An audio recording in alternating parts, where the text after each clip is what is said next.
Всем привет, спасибо, что пришли. Hi everyone, thanks for coming. Понимаете, там вот в залах This is a но scientific что на таких мероприятиях and popular track, and we have technical presentations here as well. That мышление каждого конкретного автора. here we present Кибермораль. На самом деле, я даже не совсем topics as they are viewed by speakers. We are going to talk about morals here, and not morals per se, but we'll talk about our perception of threats that emerge and how they change our life, because we can't go back to the times before. My name is Sergey Palunin. лет 15, может быть, даже больше. I've been working within cybersecurity for some 15 years already, and I represent what I'm going to talk about. Типовой ужас. So, what is the typical horror that can be evoked with any user? Сейчас A cyber disaster. Right. We've put ourselves in the hands of AI. It's going to enslave us, and we're going to be fully controlled by it. Fear number two, we've given all our data to мои данные теперь the cloud. я ничего не They are controlled by the operators. I control nothing. And yes, IT guys broke everything once again. And fear number three, я не могу уже a digital без QR-кода. concentration camp where when Токены you невозможно. can't go and buy some bread without a QR code, tokens, all these state-controlled services, and so on. So all these three fears can be compiled into one, and it is called losing control.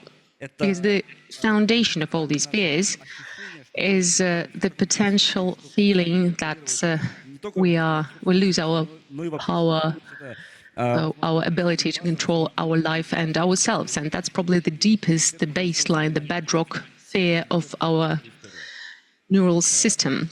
При этом So we probably need to understand that too. история At the same time, security is an по менеджменту людей. old Вы обязательно найдете вот matter. If you take any book about psychology or получение будет в самой базе. management, you'll find the Maslow pyramid, and security will be at the bottom of it. And that's basically is proven by life. We do need security. Мы считаем угрозами, они So the new threats that we recognize as threats, it's as if they've been existing for a long time, and we'll look at that too. But somehow we've been ignoring them for quite a while. где-то там, какие-то новые. It's as if that was happening not to us, but to someone else. These hackers, they were far away. Медиа, благодаря And today, thanks to media, thanks to the digital archive of what has happened to us over the last 50 years, we can trace back and look at how all that evolved and why we did not всякие киберугрозы появились, notice these threats before. они были When the first information about hackers emerged, that was from books, and they were like Robin Hoods, the heroes who were doing good things through obscure means, but still they were doing good things. Neomante is the classics of половина cyberpunk, and then there is this wonderful book, The Avalanche. I really recommend it to you. Hero, the hacker, the main character was doing morally good things, and that was very good. Or это впервые, наверное, в литературе there is, for example, this book, Cryptonomicon, and that's the description of the first instance of people coming up with the cryptocurrency. о том, что хакеры не только молодцы, And then something happened. Probably it's just that in media, это уже невозможно. people started saying that hackers are not only good guys, they can do bad things too, and probably Hollywood helped that, and that changed Позитивный персонаж. the image of hackers. For instance, from Skyfall, hackers from Skyfall are bad guys. Gabriel from Die Hard is not a good guy either, and that marked our perception, the society's perception to cyber threats. Для себя это всю эту историю It's as if we started rediscovering зона this whole domain. And then, of course, there was a gray zone, без упоминания. because you can't talk about cyberpunk without mentioning Mr. Robert. And there are people with compromised reputation do bad things, but we can justify them. And then, of course, those who know, we have two hackers from Ghost and Shell, and we can understand why these characters are described as they are, and we can justify their actions as well. But that's something that you can see on the surface. Now we understand that these actions and these people, these characters have always been around us, and looking back at the history, we can see that actually these plots about hackers and cybercrimes have been with us since 1950s. 1950s and 60s, these two guys wearing glasses, and probably they were living in Berkeley or MIT. They were nerds. They were doing some weird things, and no one understood what they were doing.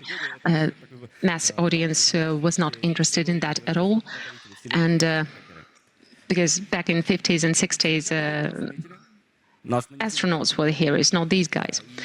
In 1970s, people started noticing us, and there emerged first books about hackers that you could borrow from a library, and these are the first romantic characters who were hackers. And yes, we think that hackers actually emerged later, but no, that's not that new. In 1980s, we saw the first law about hacking, CFAA, Computer Fraud and Abuse Act. That was the first piece of legislation that banned illegal use of digital information, and you can go and look for that US Act, and that changed the image of hackers and computer experts. In 1990s and the noughties, the image of a hacker was not romantic already, and actually this person committed his crimes in the noughties.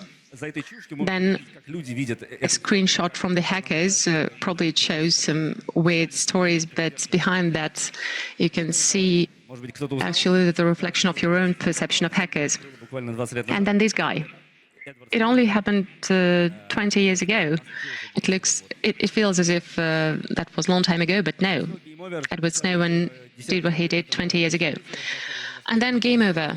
2010, hackers are employed by state services. People can get a degree.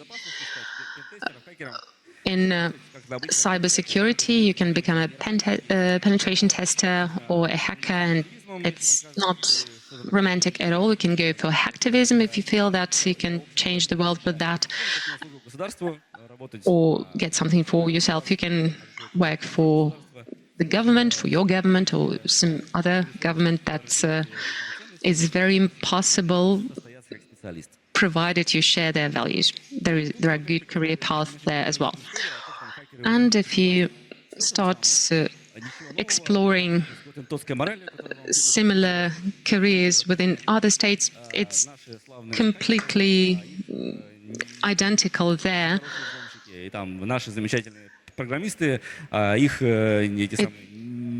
Inside the state, the hackers are good, and outside a certain state,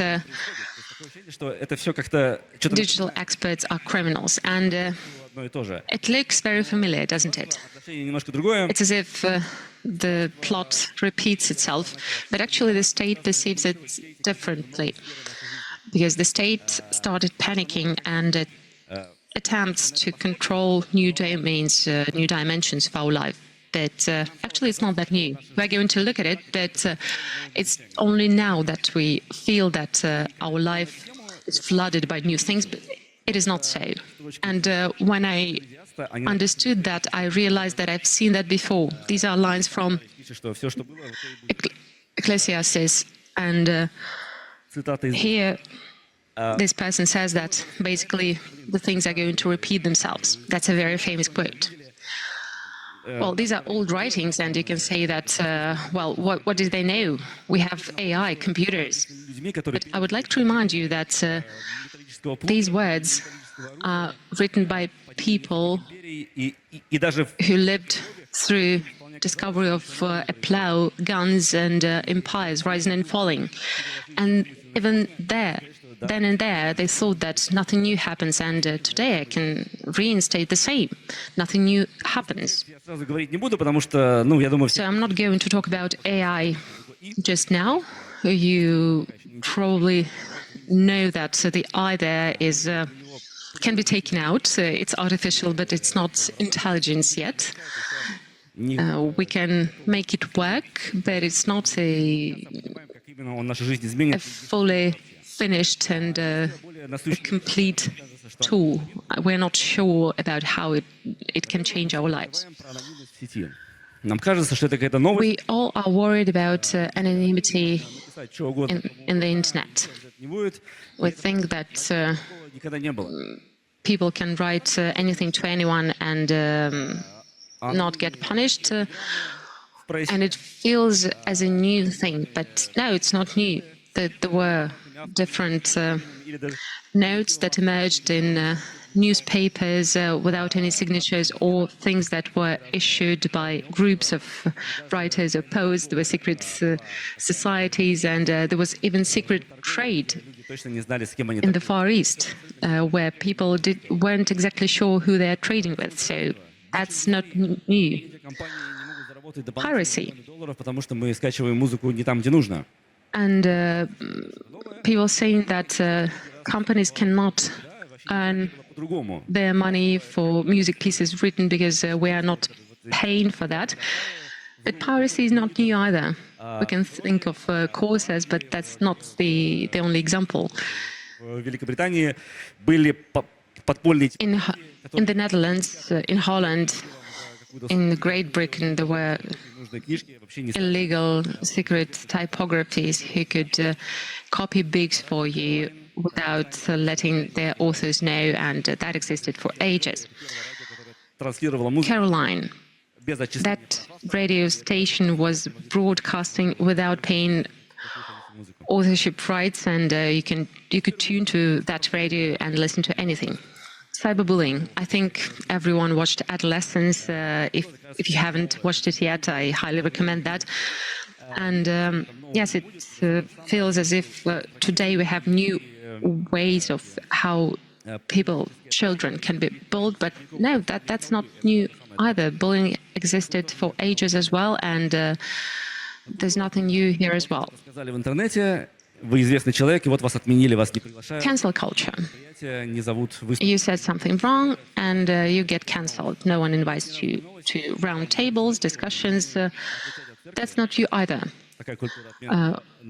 We actually already experienced as a society expelling from church. We had Inquisition, we had tribunals for someone who was named the enemy of the people, or look at the Wild West. So that's not new either.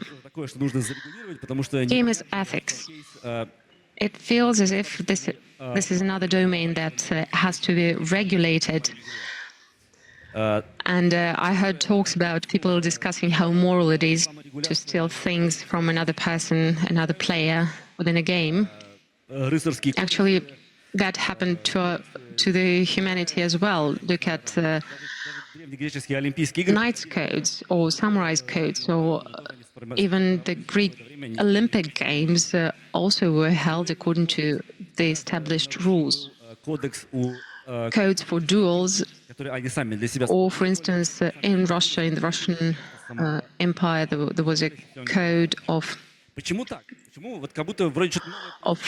merchants' associations, and right, these things seem to be new, but actually they are not new at all, because people are still the same. We do not create completely new things. you can take anything and see that it's a reverberation of something that happened before, because we can't just go and flood the world with new things. Our vices Продукты миллионов and our сделаны для чего-то, virtues are the products of millions of years of evolution, and it cannot be changed by someone coming up with a box with a screen and some buttons. Our DNA hasn't changed for 50,000 years since we became Homo sapiens, or maybe it's even older. So over 100 years, nothing can happen within the technical progress to change us for good and to call for new methods for dealing with things. So our morals is pretty much the same as it was 100 or 1,000 years ago. So don't worry about that. We will be able to adapt to any challenges we face with AI or without it. Спасибо.